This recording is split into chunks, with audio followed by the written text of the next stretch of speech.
बड़ी खबर ये सामने आ रही है कि भारत की तरफ से आगाज कर दिया गया है। क्या? कल लाहौर में, गुजरात में, कसूर में सूरत हाल कशीदा रही। क्या बात कर? जीपीएस सिग्नल जैमिंग की शदीद सरगर्मियां रिपोर्ट हुई हैं। और हम ये जानते हैं कि जनरल अनिल चौहान जो कि कमांडर डिफेंस सर्विसेज हैं इंडिया के, उन्होंने जिस तरीके से ऑपरेशंस को मजीद बढ़ाने की बातें की हैं, सिंदूर 2 की और इसी तरीके से ऑपरेशन महादेव और त्रिशूल की, तो ये तमाम चीजें जो है उसको जाहिर है पाकिस्तान अफवाज किसी भी एक एंगल को रद्द नहीं कर सकते। लेकिन मेन स्ट्रीम मीडिया के अंदर इस तरह से इस खबर को डिस्कस नहीं किया गया, जबकि बैनुल अक़वामी जो जरीदे हैं, मीडिया आउटलेट है, वो इसके ऊपर पूरा आर्टिकल छाया कर रहे हैं। ससुर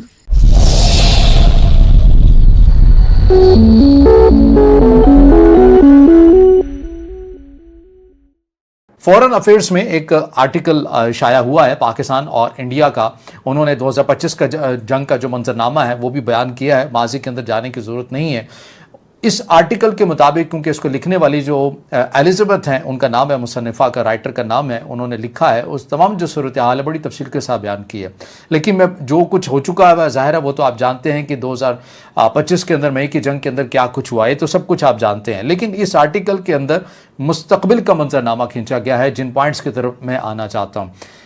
इन राइटर के बकौल या एलिज़ाबेथ के बकौल, अगर आने वाले दिनों में पाकिस्तान और इंडिया की कशीदगी या तनाज़ा दोबारा से शिद्दत इख्तियार करता है तो पहले जैसा नहीं होगा, बल्कि इसके दायरा कार बहुत बड़े पैमाने के ऊपर फैल सकता है, वसी हो सकता है और शदीद हो सकता है। क्योंकि दोनों ममालिक की तैयारियों के हवाले से, अपने ज़राए के हवाले से जो इन्फॉर्मेशन इकट्ठी कर सकी, ये अपनी इन्फॉर्मेशन की बुनियाद के ऊपर इस आर्टिकल के अंदर क्या कह रही है मुस्तकबिल की तैयारियों और इस्लाहात से मुतल्लिक, ये मैं उर्दू में आपके साथ शेयर करता हूँ, जिससे आपको अंदाज़ा होता है कि अगर, वैसे तो उम्मीद और यकीन यही रखना चाहिए कि जंगें किसी भी मामलात का हल नहीं होती, लेकिन अगर फिर भी किसी भी वजह से पाकिस्तान और भारत आमने सामने आ जाते हैं तो इनके बकौल, इन राइटर, इन मुसन्नफ़ा के बकौल, जो सूरत हाल है ये पहली जैसी नहीं होगी, बल्कि बड़े पैमाने के ऊपर फैलेगी। क्योंकि दोनों ममालिक, पाकिस्तान और इंडिया, अपने तई बड़े पैमाने पर तैयारियां करते हुए नजर आ रहे हैं। और इसी वॉरफेयर से निपटने के लिए पाकिस्तान ने चाइना के साथ एक डिफेंस एग्रीमेंट किया है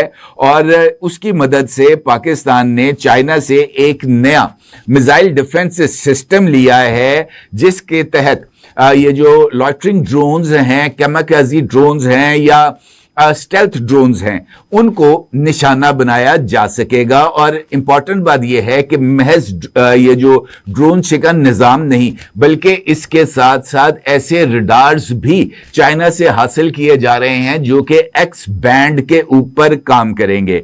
मामला यह है कि पाकिस्तान के पास ऑलरेडी मिसाइल डिफेंस सिस्टम्स मौजूद है, जिसमें लॉन्ग रेंज HQ-9 है, जिसको अब अपग्रेड किया जा रहा है HQ-19B के साथ। इसके साथ पाकिस्तान में medium range missile defence system HQ-16 मौजूद है और उसके बाद पाकिस्तान के पास शॉर्ट रेंज जो मिसाइल डिफेंस सिस्टम है वो पाकिस्तान ने इटली से लिया था, जिसका नाम है स्पैडा 2000 यानी स्पैडा 2000। ये मल्टी लेयर पाकिस्तान का जो मिसाइल डिफेंस सिस्टम है वो पाकिस्तान के पास अल्हम्दुलिल्लाह मौजूद है और इसमें मजीद वुसअत भी दी जा रही है। और HQ-19B के पाकिस्तान आने के बाद ये जो पाकिस्तान का दिफाई हसार है, ये खला से भी अगर कोई हमलावर होगा तो उससे रोकने के लिए भी जो है वो मावन साबित होगा। इजाफी एयर डिफेंस सिस्टम लाए गए हैं भारत ने, काउंटर ड्रोन सिस्टम भी लाए गए हैं, फाइटर जेट्स के अंदर मजीद इजाफा भी किया जा रहा है, उनकी सलाहियतों के अंदर ड्रोन्स को मजीद जदीद बनाया जा रहा है, ख़रीदा भी जा रहा है, सेटेलाइट सिस्टम को मजीद मजबूत और मौसर किया जा रहा है। इसके अलावा सेंसर्स और जदीद इलेक्ट्रॉनिक वारफेयर की ज़रूरत भी महसूस भी की जा रही है और भारत बड़े पैमाने के ऊपर इसके ऊपर काम भी कर रहा है। ये इन राइटर के बकौल जो आर्टिकल छाया हुआ है फॉरेन अफेयर्स में, उसके अंदर ये जिक्र किया जा रहा है। दोनों एस्केलेशन प्ले बुक्स तब्दील कर रहे हैं। भारत अब इब्तदाई मराहिल में ही फौजी अहदाफ और एयर डिफेंस पर हमला करने की हिकमत अमली बना रहा है, यानी इब्तदा के अंदर ही भारत इस पॉलिसी के ऊपर चल रहा है कि हमने जो आगाज़ अगर करना है पाकिस्तान के साथ, अगर तनाज़ा इख्तियार हो जाता है, शिद्दत इख्तियार कर जाता है, तो सबसे पहले हमने किसको टारगेट करना है?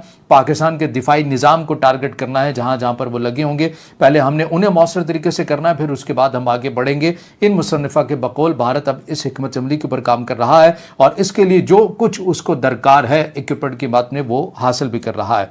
इंपॉर्टेंट बात यह है कि ड्रोन्स को रोकने के लिए जहां पर बहुत सारी नई टेक्नोलॉजीज आ गई हैं जिसमें लेजर बीम्स का इस्तेमाल है, इसके साथ साथ ये जो नए माइक्रोवेव वेपन्स हैं ये भी इस वक्त इस्तेमाल हो रहे हैं, और उसके साथ साथ ये जो चाइना का पाकिस्तान सिस्टम हासिल करने जा रहा है इसका नाम है मोबाइल एयर डिफेंस सिस्टम है, ये टाइप 625E इसका नाम है। अच्छा, ये काम कैसे करता है, ये बड़ा ही इंपॉर्टेंट एस्पेक्ट है।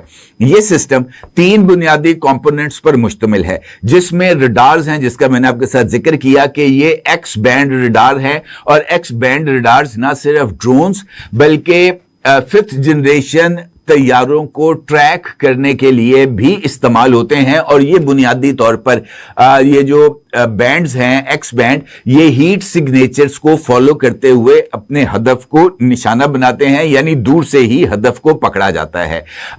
इसके साथ ये जो डिफेंस सिस्टम पाकिस्तान ले रहा है 625E, इसके साथ पाकिस्तान इस डिफेंस सिस्टम को चलाने के लिए जो इंटरसेप्टर्स हैं वो भी हासिल कर रहे हैं, और इसमें जो इंटरसेप्टर मिसाइल्स हैं उनका नाम है FN-16। ये जो FN-16 है, जिस तरह नाम से जाहिर है, ये 16 किलोमीटर रेंज रखते हैं ये मिसाइल, यानी 16 किलोमीटर की हदूद में आने वाले ऑब्जेक्ट्स को इस मिसाइल के जरिए और इस डिफेंस सिस्टम के जरिए टारगेट किया जा सकता है, और ये ड्रोन्स की हीट को फॉलो करते हुए उसको हिट करते हैं।